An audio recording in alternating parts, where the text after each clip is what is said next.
નમસ્કાર દર્શક મિત્રો, એચકે ન્યૂઝમાં આપનું હાર્દિક સ્વાગત છે। હિંમતનગરમાં વિઝા કૌભાંડીના ભાઈએ સરકાર પાસે ઈચ્છા મૃત્યુની માંગ કરી। સાબરકાંઠા જિલ્લાના હિંમતનગર શહેરમાં ચકચાર મચાવતી ઘટના સમાવી છે। વિઝા કૌભાંડી તરીકે ઓળખાતા સિકંદર લોઢાના ભાઈ સોહિલ લોઢાએ પરિવાર તરફથી થતા સતત ત્રાસને કારણે સરકાર સમક્ષ ઈચ્છા મૃત્યુની માંગ કરી છે। સોહિલ લોઢાનો આક્ષેપ છે કે પારિવારિક ઝઘડા અને માનસિક પીડાના કારણે તેમનું જીવન અસહ્ય બની ગયું છે। સતત માનસિક તણાવથી કંટાળી તેમણે સરકારને લેખિત અરજી કરીને ઈચ્છા મૃત્યુની મંજૂરી આપવા વિનંતી કરી છે।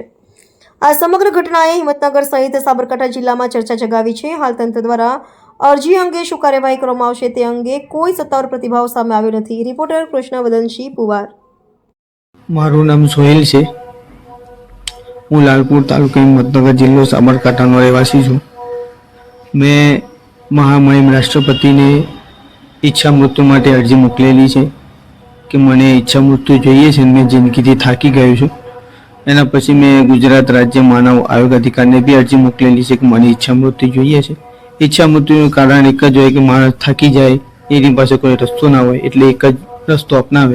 અરજીમાં મેં 2 વ્યક્તિઓના નામ લખ્યા છે, પણ ટોટલ 15 વ્યક્તિઓના નામ જે લોકોએ મને છેલ્લા 10 વર્ષના અંદર મારા જીવનના અંદર મને ખોટી રીતે પરેશાન કરેલો છે। એના અંદર મારા પારિવારિક સભ્યોના બી 2 થી 3 વ્યક્તિઓના નામ છે। અમુક વ્યક્તિઓ મારા ગામના છે કે જેઓ છેલ્લા 10-11 વર્ષથી મને બહુ હેરાન કરે છે, પરેશાન કરે છે।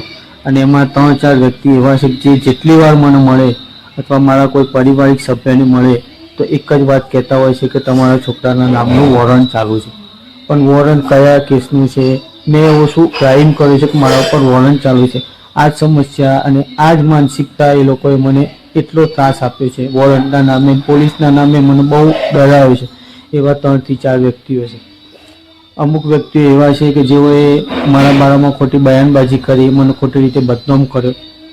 2013-14ના અંદર બી મારા ઉપર 10 કરોડ રૂપિયાનો આરોપ લગાવવામાં આવ્યો હતો, પણ આજ સુધી એ આરોપ સિદ્ધ નથી થયો। ખાલી 4 લાખ રૂપિયાનો હું દોષી 138ના ગુનામાં મારા ઉપર સજા પડેલી હતી અને મને કોર્ટનો હુકમ પડેલો હતો।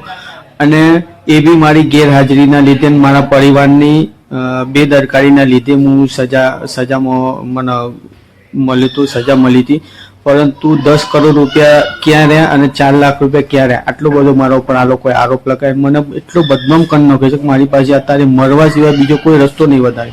અને છેલ્લે સિકંદર લોઢાનો વિડીયો વાયરલ કર્યા પછી આ લોકોએ મારા ઉપર બી દબાણ બનાવ્યું છે। મને બી આ લોકો ખોટી રીતે હેરાન કરે છે, અફવા ફેલાવે છે મારા નામની। તો મેં એવો શું ગુનો કર્યો છે કે કોઈ અપરાધીના બારામાં બોલવું, કોઈ અપરાધીનો મામલો ઉજાગર કરવો એ કોઈ ગુનો છે? એ મને કોઈ સમજમાં આવતી નથી। આ લોકોએ મને મરવા પર મજબૂર કર્યો છે, તો કોઈના ઉપર આરોપ લગાવો એ બી એક અપરાધ છે અને કોઈને મરવા પર મજબૂર કરવો એ બી અપરાધ છે। ભારતીય ન્યાય સંહિતા 108ના મુજબ તમે કોઈને મરવા પર મજબૂર કરશો તેના ઉપર બી કાયદો લાગે છે। તો આ બધાને સરકારથી મારી વિનંતી છે કે આ લોકોને કડકમાં કડક સજા મળે। મારો 10 વર્ષ બગાડ્યો છે, હજી બી આ લોકો મારી જિંદગી ખતમ કરવા માંગે છે, તો મને કોઈ ન્યાય મળે તો મારી પાસે છેલ્લો આ જ રસ્તો છે કે હું મરું। અને મને અત્યારે આ જ વિચારો આવે છે, હું એકલો છું, મને એટલો માનસિકથી હું ટોર્ચર થયેલો છું, મારા હૃદયના એટલા ધબકારા વધી ગયા છે, મને એવું થાય છે કે હું મરી જાઉં। અને હું મરી જાય તો આ બધાના નામ આવશે। જે દિવસે હું આત્મહત્યા કરે એ દિવસે બી હું લાઈવ વિડીયો બનાવીને આ બધાના નામ લે। અત્યારે હું મયુર ડબકર છે, એનું બી આના અંદર નામ છે। મયુર ડબકરે મારા ઉપર અવૈધ વસૂલી 10 લાખ રૂપિયાની અવૈધ વસૂલી માટે પોલીસવાળાના થ્રુ મારા ઉપર દબાવ નાખેલો છે, પણ એવા કોઈ એવિડન્સ જ નથી। પણ એને મારી કંપનીના અંદર જે ભાગીદારીમાં ભાગ આલવાનો એ ભાગ બી નહીં આપ્યો, એનો કોઈ કે રેકોર્ડ નથી। એના ઉપર કાર્યવાહી થવી જોઈએ કે મારા ઉપર કાર્યવાહી થવી જોઈએ। મારી એક્ટિવા એની પાસે છે, મેં કમ્પ્લેન નાખેલી છે, પણ એક્ટિવાનો હજી કોઈ અતો નથી કે મને એનો કોઈ જવાબ નથી। મારી કંપની ખોટી રીતે ચાલતી હતી, એના માટે મેં FSSAIના ડિપાર્ટમેન્ટમાં અરજી કરેલી હતી, પણ એનો બી હજી કોઈ મને જવાબ મળ્યો નથી। તો આ કેવી રીતનો ન્યાય છે? મારા ઉપર આટલું બધું દબાણ કેમ છે? મારો આ વિડીયો ગુજરાતના એક મોણો સુધી જાય અને આપણા ગુજરાતના મુખ્યમંત્રી, ગૃહ રાજ્યમંત્રી હર્ષ સંઘવી સાહેબ સુધી બી મારો આ વિડીયો જવો જોઈએ અને બધાના કડકમાં કડક સજા મળે। DIG સાહેબ સુધી મારો વિડીયો જાય એવી હું અપીલ કરું છું ન્યૂઝવાળાને કે આ તમે વિડીયો મારો ચગાવજો। અને આવતા વિડીયોમાં હું બધાના નામ ઉલ્લેખ કરે, અત્યારે હું નામ ઉલ્લેખ કરવા માગતો નથી કેમ કે મારા ઉપર પરેશાની હજી પણ આ લોકોની પરેશાની વધી જાય એવી છે।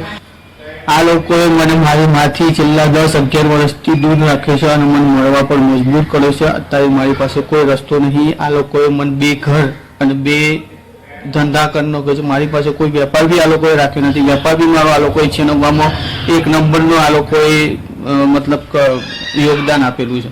તો આ બધાને કડકમાં કડક સજા મળે એવી હું વિનંતી કરું છું.